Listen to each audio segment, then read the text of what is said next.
Hi, everybody. I'm Kim Wehle. This is Simple Politics.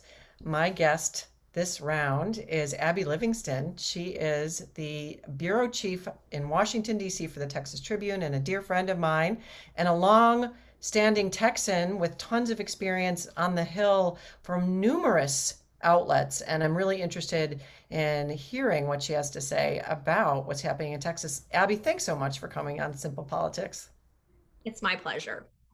So September 1, 666 new laws in the state of Texas. And I mean, honestly, I don't know if that's a lot for Texas, but we're hearing a lot about what's happening in Texas in terms of state law. Of course, abortion bounty hunters, the Supreme Court allowed that law to go forward, even though it's blatantly unconstitutional. We know there's a new open carry law that doesn't even require Texans to have training. We have this draconian package of anti-voting laws that includes criminal penalties for election workers mistakenly sending absentee ballots to people who don't request them, and also the ability to sort of hunch over poll workers as they're counting. And when you combine that with the new gun law, it's a kind of a scary brew of potential violence in Texas. And I don't know a lot about Texas, Abby, but I have to ask, what is going on?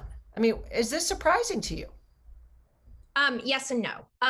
It is going further on, especially the socially conservative policies than Texas Republicans have ever gone, and quite frankly, most Republicans in the country. But I think it's key to remember elections have consequences. So in 2018, Republicans took significant losses at the state house level, and they lost a couple of congressional seats.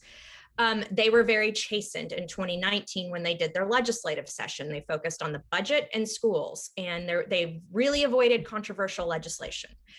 Then you have 2020, and Republicans, they didn't make significant gains in Texas, but Democrats vastly underperformed expectations. And so Republicans are now emboldened, and they feel good. They outpaced expectations, and so they are going for the jugular on these policies that they have, their base has longed for and for a very long time. And I think I think the key to remember here is this is emblematic of Republicans being more frightened of their primary than they are of the general election. All right, so let's unpack that a little bit. You mentioned in 2019, so they lost some seats in 2018. 2019, they focused on the budget and schools. Is that why Democrats didn't do better, do you think, in 2020? That is, the more sort of moderate Texans said, listen, we really like what the Republicans are doing. And of course, it's a red state for a long time. Republican presidential candidates have won in Texas for 40 straight years, right? Do you think that's why? That it was this moderate package that got people to sort of say, we don't need a change, we don't need Democrats? I don't think the voters' memories are that long, quite frankly. I think everybody has a different theory. And when that happens, I think everybody's right. And it's a bunch of things. I think it was defund the police. I think it was Biden made a comment at the last debate about oil and gas and getting off of fossil fuels. And that is, every state seems to have an issue that matters more than any other issue. And it really is in Texas, oil and gas, because that's the livelihood. There's also the fact that Democrats didn't. I had a Republican in Texas. I asked him today, what happened in 2020? And he said, we knocked on doors and they didn't. And he said, I understand why they didn't, but it ended up working for us. And so I think I don't know. And I think I may not have a clear understanding of what happened in 2020, why so many people voted for Joe Biden and John Cornyn and Republicans down ballot. But I think it's going to become more clear in 2022. But I just sometimes, my only thing is 2020 was such a strange year that I'm having a hard time putting patterns on there. Okay, so also understand that I understand since 1970 to 2020, 50 years, half a century, tripled the population in the state of Texas. 95% of new Texans are people of color. The major growth has been in cities, Austin, right? Massive growth. And 99% of the growth is around urban centers. So when you think about black and brown, new Texans, you think about urban voters, you think of other parts of the country like California, for example, that is, so, more and more likely to be progressive. So who are the voters that this now emboldened Republican majority, it's always been a majority, but the really emboldened majority, who are the voters that they're catering to, that they're so worried about having this power? Because you think, wait, it should be going the other direction given the demographics. And I know that has Latinos and Hispanics, for example, some say are more conservative in Texas and Florida and other parts of the state, but we still can assume maybe we'd see more of a swing and not such a backlash to the right. Well, yeah, I mean, South Texas was shocking. It was shocking to me. It was shocking to nobody had their eyes on that. And it we've known for a long time that there are conservative Latinos in South Texas. And so that's one factor that has been discussed over and over. And it's come up, I mean, it's the Latino male vote is crucial, and the Republicans have made inroads, and we saw that in California as well. I think it's also important to remember that these maps were drawn by Republicans, even though Democrats were able to make gains at the end of this past decade. These are Republican drawn maps. And it's just staggering when you see the divide between urban and rural. And it plays out in real time on election nights, because the last two election nights, Democrats have come out strong early on election night. It looks like they're going to win. It looks like it's going to be a sweep. Maybe they'll win a statewide, but the rural vote takes longer to count. And it just, through the rest of the night, it's the slow process of Republicans catching up and surpassing. So I think a lot of this has to do with the maps. The question is, going forward in the next few weeks, as Texas Republicans draw their new maps, do they want to go and try and win the majority in Texas, the US House majority? They might be able to pick up the seats and be super aggressive. But when you do that, come 2026 to 2028, those maps may be so aggressive that it blows back on them, and they've spread the Republicans too thin, and Democrats could come in and win a bunch of seats at the congressional level or in the state leg too. But that's what happened in Ohio and Pennsylvania in 2006. The technical term in politics when maps are drawn that way is they got too greedy, and then it blew back on them, and Democrats were able to make gains. And so that's the central question going forward in redistricting. And right now, all I'm trafficking in is rumors. But I think that's the key thing to remember about this, that these maps were drawn for Republicans to win, and for a Democrat to win any of these seats is extraordinary. How does it, if you are gerrymandering or you're drawing a district in this kind of tortured way to either make sure it's so solidly red, or in less, I think frequently solidly blue, that it could never flip, or you're cracking up a solidly blue segment. How is it though that greed could come back to bite the Republican Party? How would that work out? Because it seems to me, once they've gerrymandered it, they're good. They're good for decades potentially, until certainly in the next decade, till the next census. So when you say that people in the know call it too greedy, how does that come back if what we're talking about is even huge turnouts of Democrats are not going to flip a seat because it's gerrymandered in a way to lock it in for the other party? Well, I think you can look at, there's two congressional seats, one in Dallas, and the congressman there is Colin Allred, Democrat, and there's one in Houston named Congresswoman Lizzie Fletcher. Those seats have never been competitive. They were Republican strongholds. They represent areas in Dallas, it's called Highland Park, very wealthy, very white. And then but it does have a diverse district once you branch out. Houston, River Oaks is the same way. And those were districts that the River Oaks district was George H.W. Bush's district. It is still a burr in the saddle for Republicans that a Democrat reps that seat. So it's just change over time. Over the next 10 years, demographics change, people move into these districts, and sentiment changes. And we really saw it first in 2016, and it was surprising. And Hillary Clinton outperformed historical presidential performance. And so I think the district changes, people move in, but also voters change. And so we've seen, a lot of white women, not a lot, but move toward the Democratic Party, particularly on issues like abortion. So it's just kind of a natural, I think one person, I don't remember where I heard it, but it's almost like an Etch-a-Sketch where the lines get less firm, and it's it's just the natural course of time and people moving around.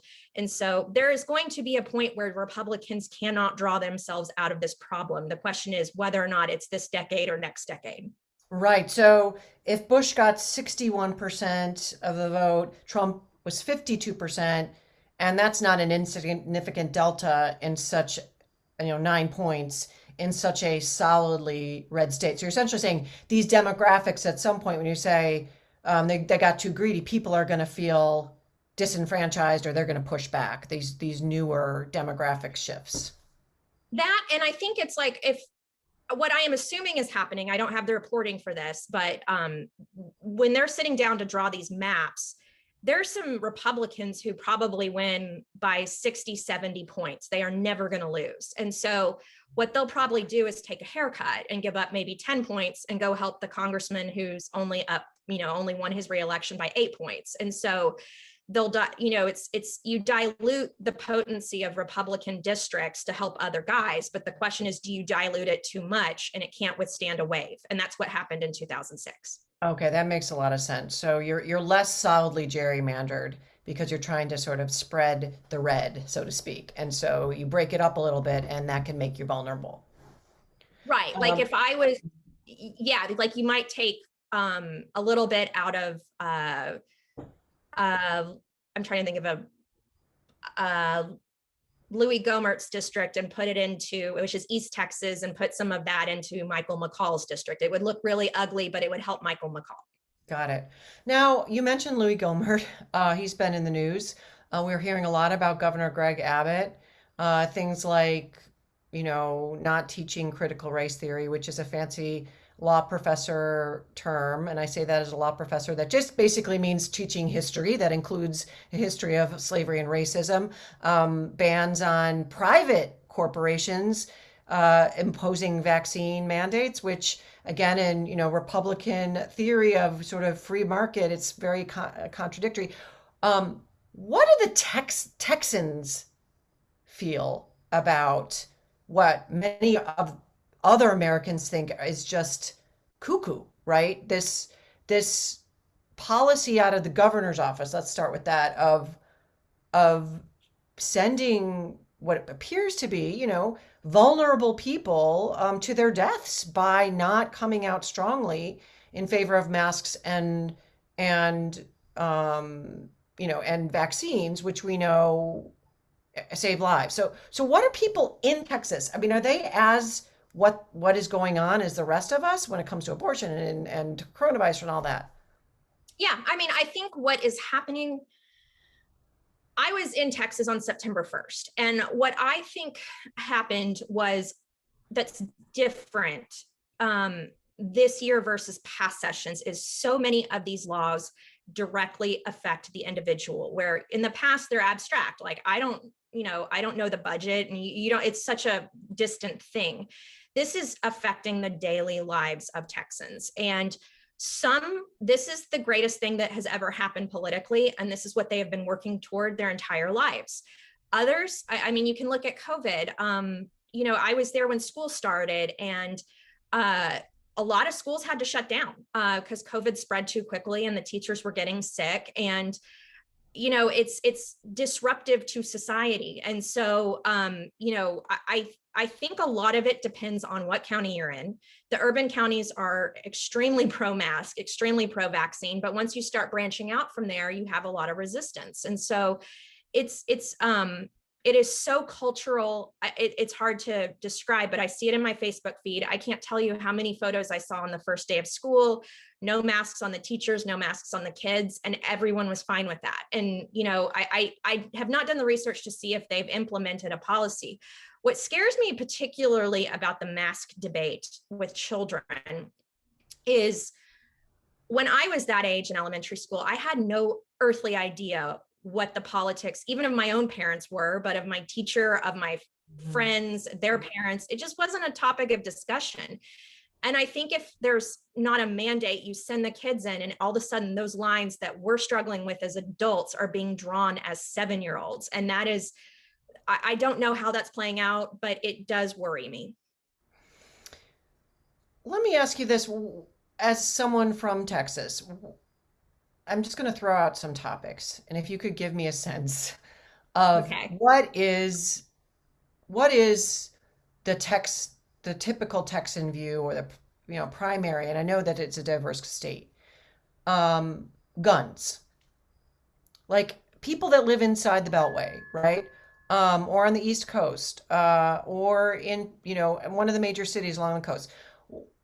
Can you take us inside a little bit, Abby, and get a sense of what does that mean to Texans, that topic? So, I mean, hunting is a huge, I mean, we are now, and I'm not a hunter, but I think we're in deer season, or maybe dove. I can't remember. Someone will correct me. But I mean, that is a seasonal event when hunting starts and folks go out to their leases and such. You know, I've been around guns. It's part of my childhood. It's not prolific, but I have shot a few guns, and that's but it's so it is definitely part of the culture. You will also find a lot of environmentalists within the gun or the hunting community because they want to preserve places to go hunt. So there's some strange cross currents. But then you start getting into automatic rifles and things like that, or semi-automatic, and it is precious. I mean, it is something that it is a huge uh, activity to go shoot the gun at the range. And it's also, Texas is inherently suspicious of government. It goes back to our independence from Mexico. It goes back to post-Reconstruction, or excuse me, Reconstruction. And so there is just a suspiciousness of government. And then, there's just extremists. I don't think the average Texan, at the same time, that is just a part of the culture. You get into some of these cities and it's no different than Washington, D.C. or New York City. I mean, the daily life is exactly the same. And there's a lot of people who've never seen or touched a gun, and are, frightened with them. And so guns it is a very difficult thing to run on, and it could be a huge problem if if Beto O'Rourke runs for governor. Those quotes from that debate where he said he'd take your AR-15 away will come up. Flip side, I came to Houston right after the Parkland shooting, and I was in West Houston, and I was with a lot of mothers of elementary school students who were friends of mine, and they were like, this is insane. I don't want my child shot up at school. There's no reason to have a gun on that level. So I think it's changing, but I think every single thing about Texas has to be looked at urban versus rural, and then the suburbs are kind of in between. So almost like three states in one, and it's a huge state. What Yeah. what about not just abortion, but I'm curious, how do people feel about the idea of empowering other neighbors, vigilantes, enemies, strangers to be incentivized to follow in your car to see if you're driving someone to a Planned Parenthood clinic, for example? Is that something you think could backfire on the Republicans, given the spirit of Texans? Well, and I think that spirit's important to remember. And I have kind of an adjustment. First of all, our state motto is friendship. I have an adjustment when I go back and forth with the state. I like to go on long walks in my neighborhood, both with my parents and here.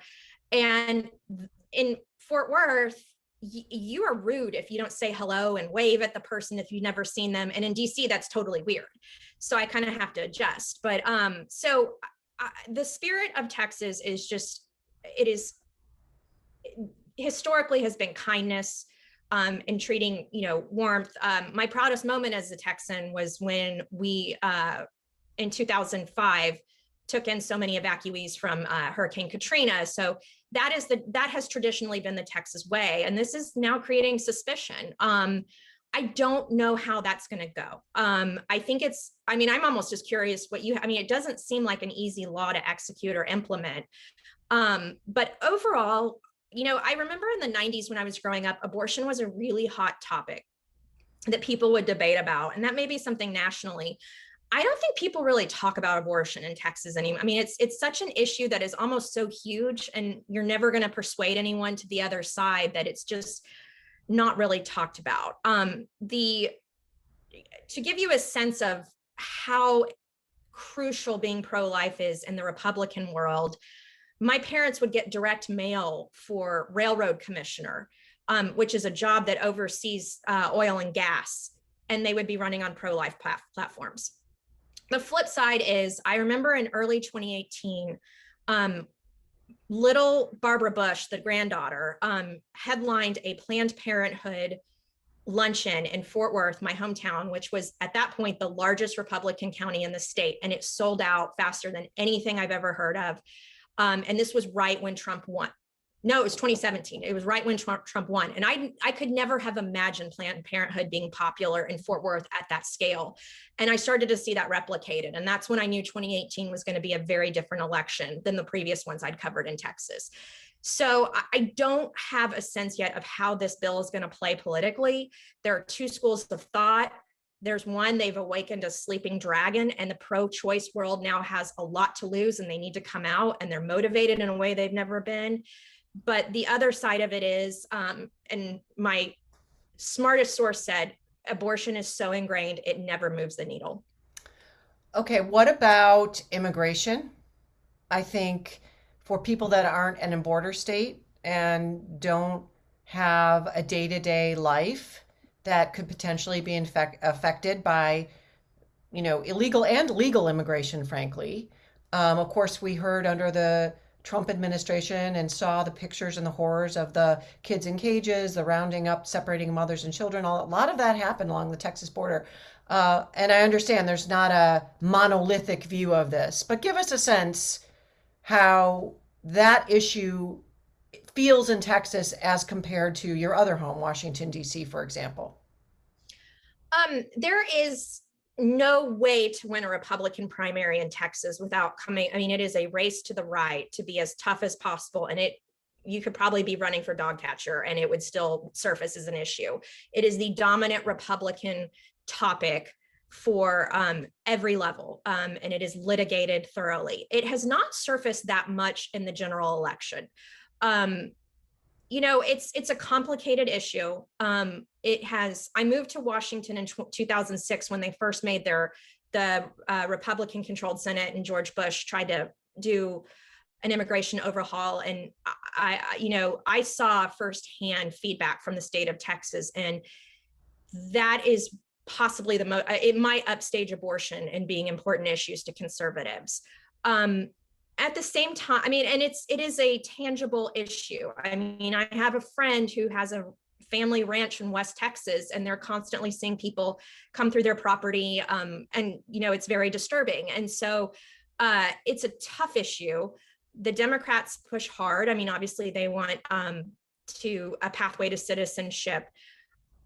After this issue has dominated my career in Washington since I moved here 15 years ago, and I have long ago thought they're never going to find a solution to this. I think it's just too entrenched, and I don't think there will be a solution coming out of Texas. I just don't see any politician wanting to jump on that issue.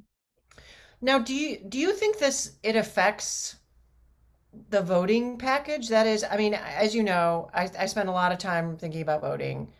Think a lot about the Constitution. The Constitution got me to think about what democracy means, and wrote a book about voting after the Constitution book.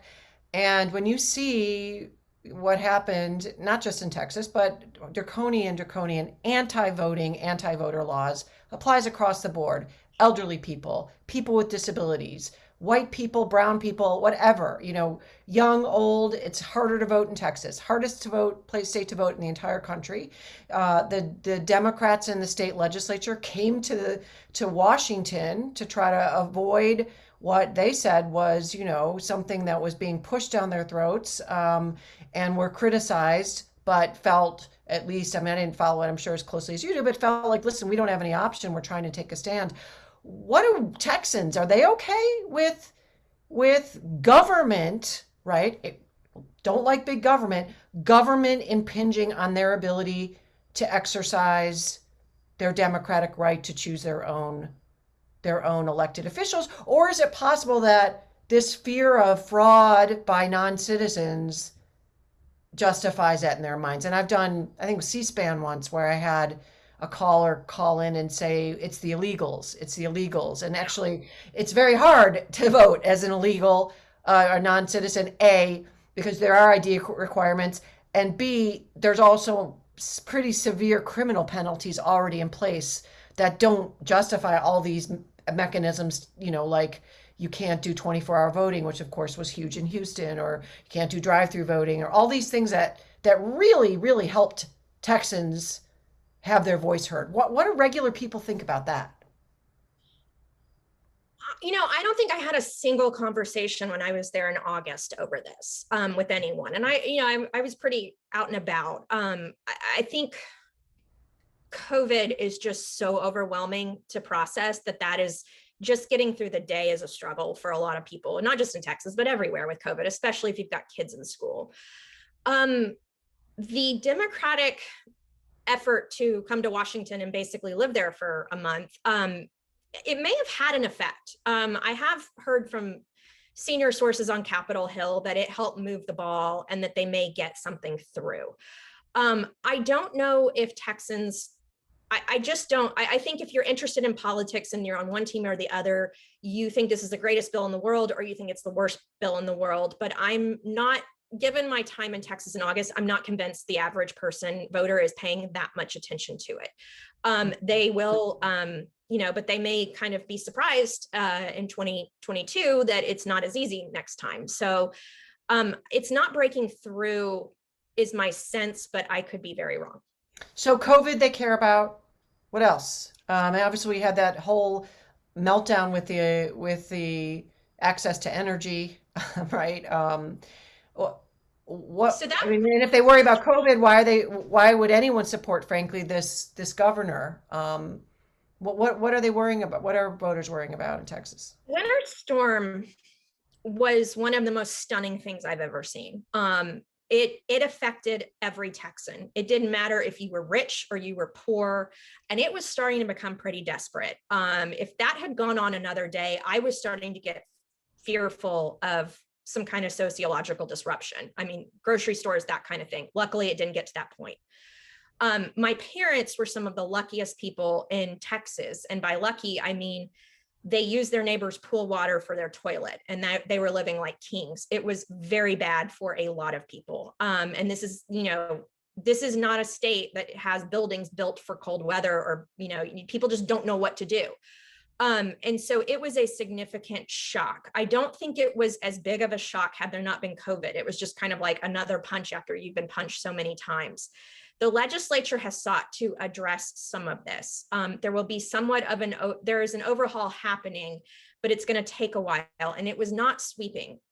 If there is another situation like this, I think it could be pretty tough for Republicans because they have ownership of everything, but we shall see. There have been a couple of scares over the summer with the heat and that there was too much air conditioner and energy being used.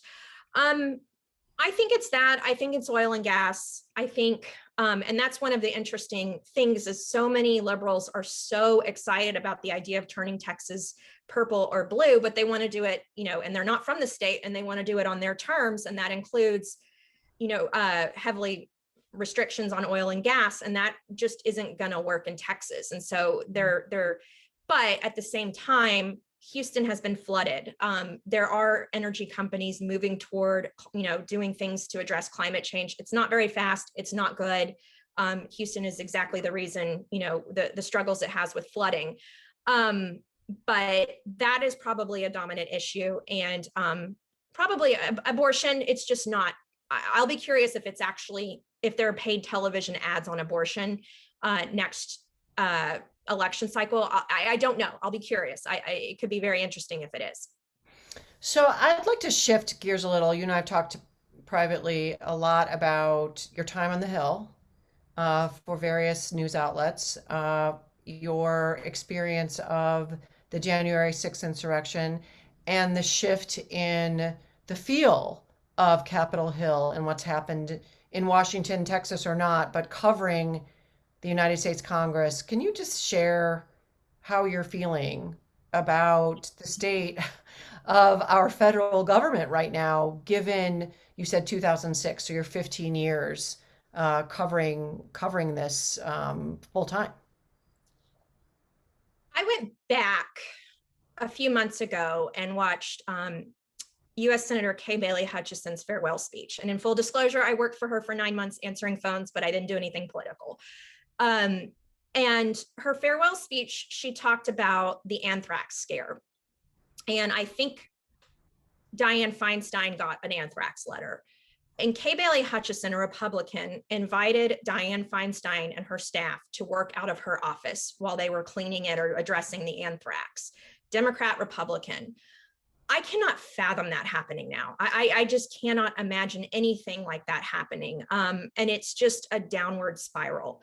The fabric of Washington that made it work was already frayed going into the insurrection. And to be clear, I wasn't there, but I had many close friends who were there, and it's its own form of anxiety for me. But when you have metal detectors on the House floor, that says there is not trust that someone won't bring a gun on the floor and kill somebody. And that is a stunning thing in the when I'm at the Capitol, it's the only place I feel comfortable being careless, in the sense of I'll leave my computer where, in my workspace, and know it's not going to get stolen. That's my sense of security. And I used to walk through the basement and I'd see all the policemen with their SWAT gear. And I never doubted this was the safest place on the planet. And it's not. And I think if 9/11 happened again, or we had another financial crisis where we really needed people to get together and just solve a problem very quickly, we are in a very dangerous spot. And I know there's a lot of reasons for this, but what would you underscore as why it sort of fell apart so rapidly? Is it Donald Trump? Is it social media and the digital age? Is it Vladimir Putin's influence on Donald Trump? Is it just the notion that lies have no accountability anymore? I mean, what are you seeing from the inside? I think it's probably social media and Donald Trump. I think Donald Trump gave permission to say whatever you want to say. And at the same time, everything Trump does, there's a reaction. And so you have a very angry left. On top of that, social media is hurting Congress so badly. There's disputes that used to be addressed privately and people moved on, pick up the call, hey, I got a problem with what, you did this thing. That is now being litigated on Twitter. It's great fun for people to fight on Twitter. You pick up followers. It is the equivalent of the middle school cafeteria and a fight going down over lunch. And it is so destructive. And, there are many more people than in the past. There always were some, but who come to Congress to get famous. They don't care about passing laws. They don't care about, it's very nihilist. And so it is getting on whatever channel your base is going to be on. And that is the point of the job.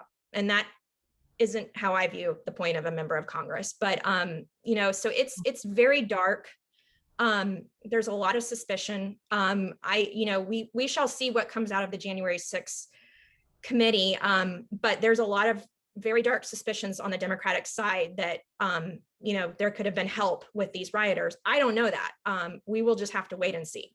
You're saying help within the Republican caucus? Yeah, or staff. It's very, I don't think I'm saying anything that hasn't ever been said publicly before, but and I think it's an undercurrent to some of the questioning that you see with that committee that's kind of what they're hinting at. Well, then they have some reporting, right, that there were tours given in advance, and this was in the middle of COVID things. Are there particular members, and you don't have to answer this, that stand out in your mind in your experience as there to get famous and not to do the work? Well, I won't say, I'll keep one conversation on background, but there was a member who retired last cycle who I had enormous respect for. Kind of person who sits in the chamber and listens and actually studies legislation, and was one of my favorite members, and he was a Republican. And he and I were talking outside the chamber outdoors one day, and I was like, so you're really retiring? And he looked over my shoulder and he said something to the effect of, this isn't my place anymore. And I looked at what he was looking at, and it was Matt Gaetz. and a parade of reporters and cameras following him around. And so that to me was kind of the perfect metaphor of where Congress is right now. So we hear a lot about Adam Kinzinger and Liz Cheney as traditional Republicans who maybe under the Bush years, that point of view, the neocons they were called, the progressives, the Democrats thought were pretty awful, and now are sort of Besties. adorable. Yeah. Are there other members on the Republican side? I know that you know many people that on background or privately will share some of that kind of, you know, adherence to the rule of law, rejection of Trumpism, rejection of, lies, all of those things. Of course, we know who voted to impeach and voted to remove, even from the Republican side for the January 6th insurrection. But what are you hearing amongst the quiet ones that aren't coming out publicly? Are there others that are seeing frankly the radicalization of the Republican Party and are concerned and just not stepping out and explaining it, or are it just those two? I think it has sorted itself out for the most part. There's one member I can tell despairs, and is conflicted. And and that's not just saying there's only one, it's just of my kind of world. But it's, for the ones who had issues with Trump, they mostly retired and they were replaced by very, very pro-Trump people. So there isn't a lot of dissent. Like, this is where their conference is. And Liz Cheney does not fit the mold of leadership there anymore. And she seems fine with it. So I think it's been 5 years since Trump came in, and the Republican Party has kind of sorted itself out, I think, in his image. Now, what are you seeing on the Democrat side? Some people, and I might say I'm probably one of them, at least from a legal perspective, that is concerns about the rule of law, concerns about the guardrails of democracy, concerns about a single party totalitarian state, that think that they should just go for bust and get rid of the filibuster, make DC a state, add two senators, unpack the Supreme Court by adding people that are more moderate. Just do what it takes to stop the ship from sinking. And I hear some people think, listen, the Democrats they're just too old school. They're not seeing the urgency of this, or they're just so concerned about not having massive losses in the midterms that they're focusing on bread and butter kitchen table issues. What are you hearing? Is there a sense that, I spoke to Jamie Raskin on the show, I've talked to Chris Van Hollen. I've been surprised, having just spoken to them publicly on this show, that there isn't more push to use their majorities and the White House to do sort of post Watergate type protect democracy reform. What do you think? I don't hear hardly anything about that. I think there is so much pressure coming from the left on domestic policy that they can't not try. I do think that sense of urgency exists with the voting legislation.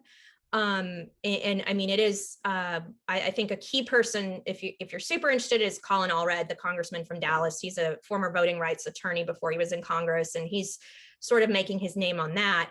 The urgency is there on that issue. But it's like, how do you have urgency on so many fronts? And that's just, as a reporter, I'm trying to write these stories, and it's like, one day it's Afghanistan, one day it's abortion. And these are all issues that would have dominated months of my life in another era individually. And so, the Democrats I know are worried and concerned, but I think it's also just so many problems, and we're still in a pandemic. And so it's, I guess, Pelosi usually knows what she's doing, but she's not without strategic missteps at times. But, she's, I guess she's one to watch, but I don't have a huge sense that, I wouldn't say they're being flippant about it, but there's just a lot they're trying to get done. What's your prediction for 2022? This is usually, even when I was a kid, I had a pretty good instinct of where things were going. That doesn't necessarily mean I was always right. I have misread cycles, but this one I don't have. I structurally, I think everyone who's watching you would know this, with between redistricting and the midterm, this should be benefiting Republicans. But And Biden's low approval rating too. Yeah. yeah, so the question of his approval rating, is that just specific to Afghanistan? Can he bounce back? Or, and if, where is the pandemic? I think my gut, and I could be very, very wrong, the abortion issue probably will help Democrats, but we can eat my words in a year if I'm wrong on that, just from a point of view of enthusiasm. But this is, as I hear rumors coming in on the Texas maps, it's important to remember this is going to be a brutal process, and there's going to be some people who lose their seats just because of the way the map is drawn. And they can easily pick up the handful of seats that they need to win back control. But we've got a long way to go. I've been scratching my head all year. I really don't know where this election's going. Well, Abby, I'll have to say that's the most refreshing thing I've heard because a lot of other people in your seat will say, "Oh, for sure, it's going to flip. The question is just by how much." I mean, but honestly, I also heard people say there's no way Georgia is going to elect two Democrats to the Senate, zero chance of that, and that happened.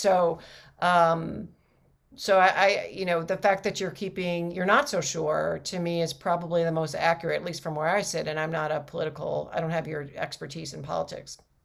It used to be pre-Trump, people like me learned the different patterns, watched the fundraising, and you could kind of get a sense of where things were headed. Like since Trump has entered the scene, this has just turned everything upside down. It's really hard. All of I mean, sometimes I was talking to my intern today, sometimes knowing too much and living too many cycles in politics can make you not as sharp. And you reflect on things that, and apply lessons learned that maybe aren't applicable. But I never could have imagined, I never saw Trump coming. I think I probably knew 2018 Democrats were going to have a good year, but it still stuns me that Democrats won in places that they won in 2018. And then 2020, Joe Biden narrows it in Texas by 5 points, but John Cornyn still wins. And, it's this great year Republican. And so I think people in my position are served well by being humble and listening more. And I say that as someone who's dined on many dinners of crow based on political predictions I've made. Okay, I'm going to make you do another one, or at least ask you. Of course, I can't make you. What about 2024 and the White House? Geez, it's a wild one. I mean, obviously it depends on what Biden wants to do. And I think Harris will have a good position to be in, but there's been a lot of criticism of her early on. She's got charisma, and, she probably is learning a lot of political lessons from Biden. It could, oh man, I don't even know what it would be like if Biden didn't run, how wide open that would be. But on the other side, everything is in a holding pattern until Trump, and it sounds like he's moving more and more, just from the reporting I've read, toward running. And I guess then it becomes a question of who becomes his VP. But, I really hadn't processed until today, like, what if we have a Biden-Trump rematch, and that could be something. And so, and these will be also, I think it's important to remember, Trump is the oldest of the baby boomers, and Biden was born before the baby boomers. And, we haven't had much of a generational change. And, that's something else to think about. So boy, that would be a heck of a race if it was Biden, Trump again. We have a lot of students that watch this program, and I have them come to my office and say they're interested in potentially media work, or how did you move your way through this? What kinds of what kind of advice would you have for, someone who's interested in whether it's law or politics or being inside government? Having done it for this many years and seeing now you're in a free fall, or the generic we're in a free fall. What would you say to someone 23, 24, who wants to have an inside the beltway career, and everything's kind of open when a term comes up, social media, and so much has changed in the pandemic and politics. And what have you learned that you'd share? So the one piece, I have a new piece of advice that I've kind of come on to this week, but one thing that I think you can't go wrong on, my mother dropped me off from school every day and she said, be nice to everybody. And I fell short of that many, many times, but that voice is in my head. And the political world is so small. And I have seen so many people flame out being a jerk, and you may not know something may go wrong in your career 5 years down the road, and you may not understand why. And it may have been someone coming for you who you messed with years before. And the flip side of it is, if you're a good friend or a decent colleague, that will be remembered and it will carry you so far. And I know that is sort of cliched advice, but it is very accurate in Washington. The other thing, and I've been thinking about it, and it's something I've been catching up on the Elizabeth Holmes trial.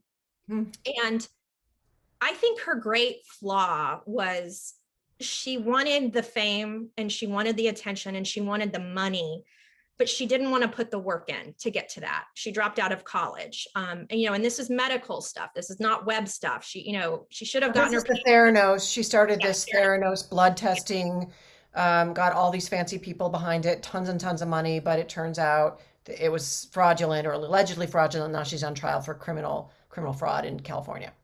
Yeah. So she basically tried to invent this thing that would test your blood instantly, and it's not possible. And if she had finished school or gone to grad school or something, and I don't endorse grad school for journalism students because it's really expensive and we don't make that much money. But if you're going to do science, go, learn what you need to know and know what you can and can't do. And in my career, I've seen people in journalism and in other fields too, just try to rocket to the top very quickly. And I took a slower path. I was also a little crazy in my 20s, and it probably wasn't good for me to go on TV in that time, but I think everyone's a little crazy in their 20s. But part of the journey is what makes you competent and good, and doing the things that you don't want to do, but help you learn. And when I started NBC, one of my first job was making sure before I left in the evening, the copy machine was full of paper so that the people who used it the next day wouldn't have to stop and do that during breaking news. And it was noticed if you didn't do that. And so I think having an attitude that you're not above everything, you're not above anything, and that you go do what you're asked to do, show up on time, and have a good attitude about it. And it's amazing how many people don't do any of those things, and it will carry you very far. And so I think and the other thing is, it's what should be echoed over and over is integrity. What you do when no one's looking is who you are. And, people in Washington are smart, and they will figure out if you're up to no good or if you're a decent, genuine person. Yeah, well, I particularly appreciate. I agree with everything you just said, and we could have a whole other conversation because all of it, kindness. I try to model that for my kids as well. Friendliness to everyone. It plays back in spades.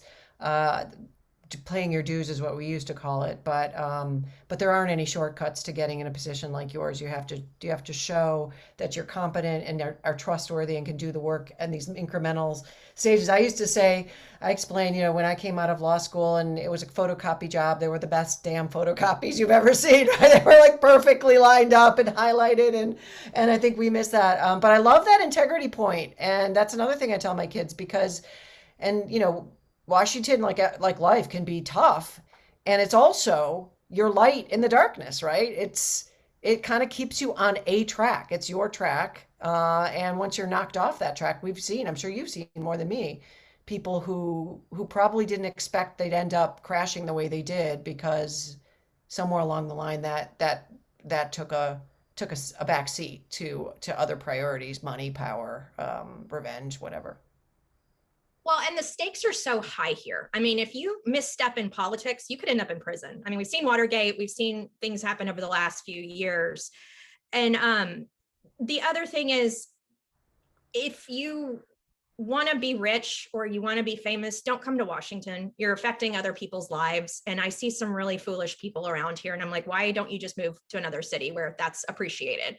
And so there can be some silliness. I think it's declined a lot in the last few years, but especially in a pandemic. But I think it's important to have fun, and I love to have fun, but also keep in mind, my job is to explain complicated things to people in my home state, and that's how I view it. And it's not the highest profile journalism job in the world, but it's telling my people what's going on. And yeah, so I think it's just important to and the other thing, I'll give one more. You never know what you're going to fall in love with. And in 2012, all I wanted to do was be an embed at CNN or NBC, and it didn't work out that year. And that is a person who follows around a presidential candidate and covers every word they say all over the country. I ended up at Roll Call covering House races. And if you gave me a choice now, do you want to cover presidential or do you want to cover House races? I'll take House races every single time. And so you might surprise yourself. You might fall in love with a new opportunity that seems kind of not that fun, might end up being your life's work. Well, we'll end it with that. Abby Livingston, thank you so much. Absolutely fascinating discussion. Appreciate your being on Simple Politics. Thank you, Kim.